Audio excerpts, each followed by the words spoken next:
Okay, there are 3 goalkeepers, 6 backs, 4 forwards available for selection on a 6-man team. How many different teams can be selected if each team has a goalkeeper, 3 backs and 2 forwards? 3 choose 1 for the goalkeepers. Multiply by 6 backs choose 3. Multiply by 4 forwards choose 2. And you should get 360 when you put all that into the calculator. Okay, question 16.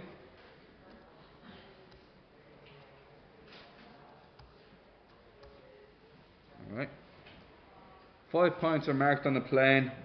No 3 of them are collinear. So you have A, B, C, D, E. What collinear means is that I can't put 3 of them on the same line as each other. So no 3 of them are collinear, which means when I draw a line, I'll only ever go through 2 of them, not 3 of them. That's basically the question. Okay. So how many different triangles can be formed using these points as vertices? Well, to make a triangle you need to choose 3 corners. So that to me would mean 5 corners to choose from, choose 3, which would be 10 different triangles.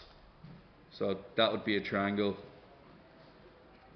That would be a triangle, and apparently I can make 10 of them, which I'm not going to do because it'll hurt my head. But yeah, that's what they use it for. Okay. Now, 2 of the 5 points are labelled X and Y respectively. So let's change those 2 there. Just because I'm a bit pedantic, I'll call that B. Alright. 2 of the 5 points are labelled X and Y respectively. How many of the above triangles have X, Y as a side? Well, X, Y has to be 2 of the points you've chosen. That leaves 1 point left over to choose. You did have 5 points to choose from, but you chose X and Y already. That leaves 3 points left over, and 3C1 should be 3 of the triangles. Okay, good. Okay, let's move on to 18 if it's here. Next page. 18, there we are. Let's keep going.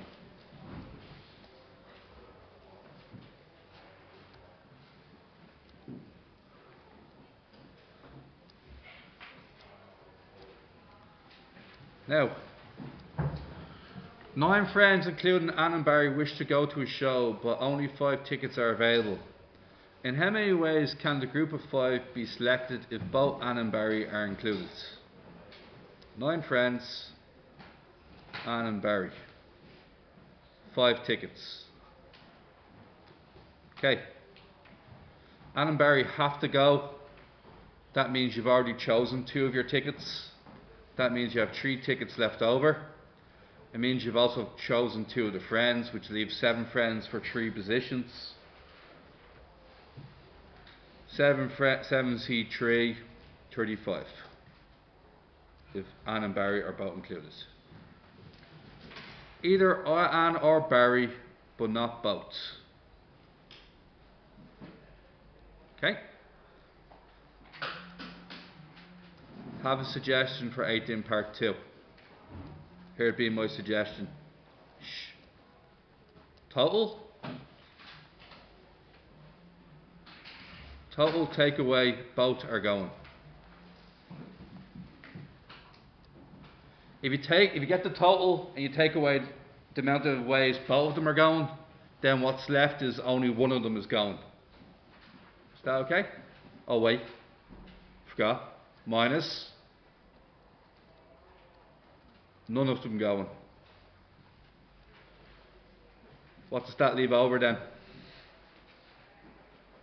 So, total number of ways, take away the number of ways both of them are going, take away the number of ways none of them are going, and what that should leave over is the number of ways one of them is going. Okay, so let's do this. What's your total, lads? 9 people choose 5 tickets. Both are going. I think we already did that, didn't we? What did we do earlier? 7 choose 3. None of them are going. You're not allowed to choose Anne and Barry. So what's that? 7 people choose 5. And we'll get an answer for that now. Just let me use my calculator. I did it a different way than the solutions. Hope it comes out the same way.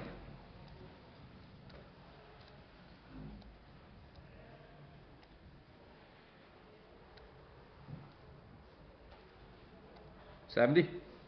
Yeah. 70 ways. How many people did Anne only and then did Barry only and worked them out separately? That will also work. That will also work as well. Another member of the group is called Claire. In how many ways can the group of 5 be selected given that at least one of Anne, Barry and Claire must be included? Yes. Yeah.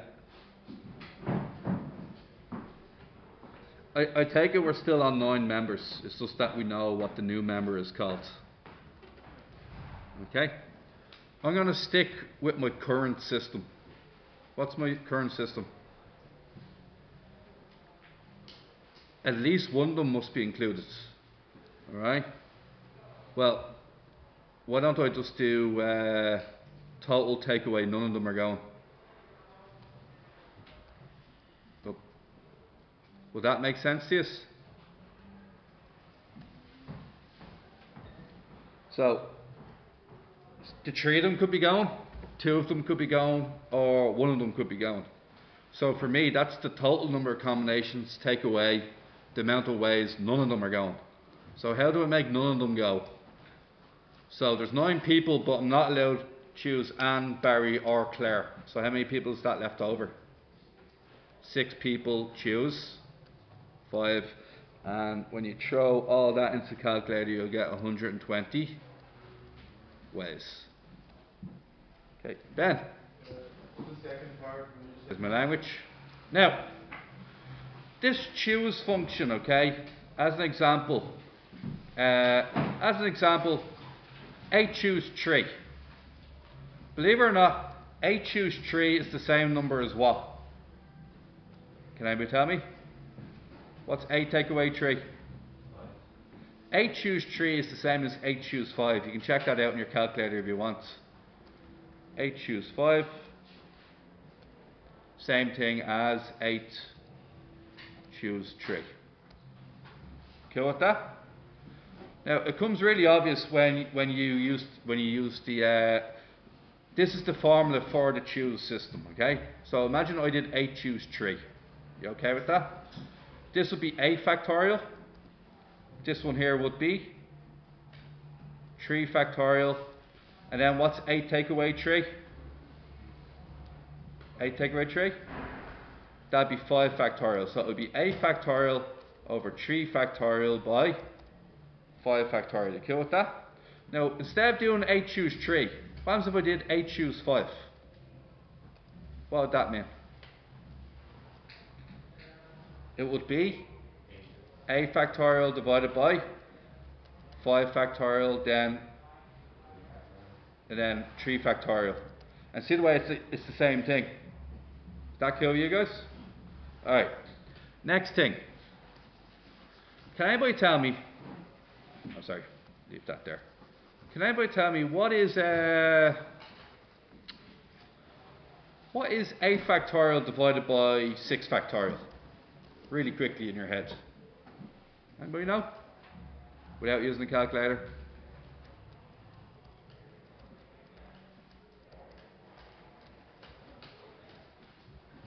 Go on. Should come fairly obvious. What is it? Just 8 multiplied by 7. Would you agree with that? Alright. Can anybody tell me what would n factorial divided by n minus 2 factorial be? What is n factorial? It's n, same way it was 8, and then what happens after 8? You go down 1, don't you?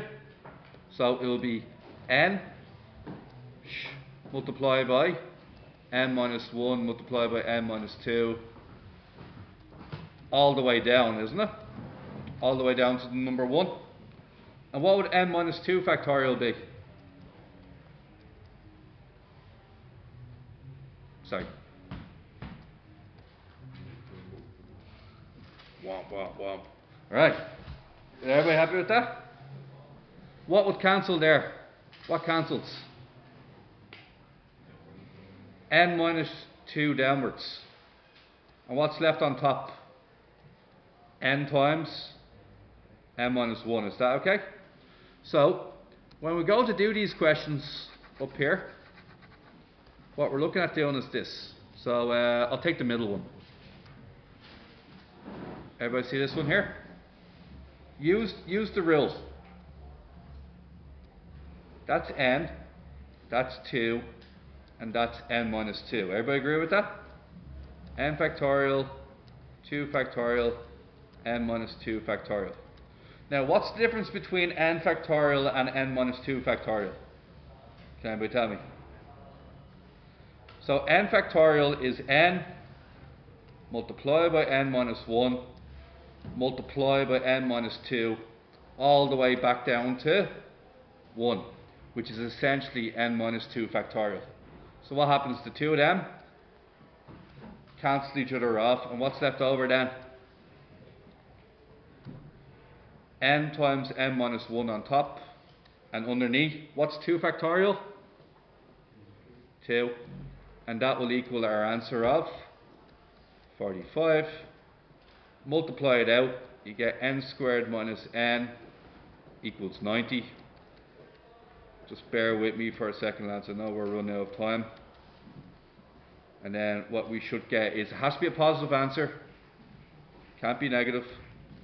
So there you are, it's n equals 10. So for tonight, the next exercise is so easy, right? So for tonight, I want you to do 21, 20 and 19 on exercise, is it 5.2? Then I want you to go to exercise 5.3, which is basically the same exercise as the junior cert book. Okay? And you are going to get as far down, you're going to do all the odds down to 19. They're that easy. Okay? Odds to 19. Is that alright with you guys?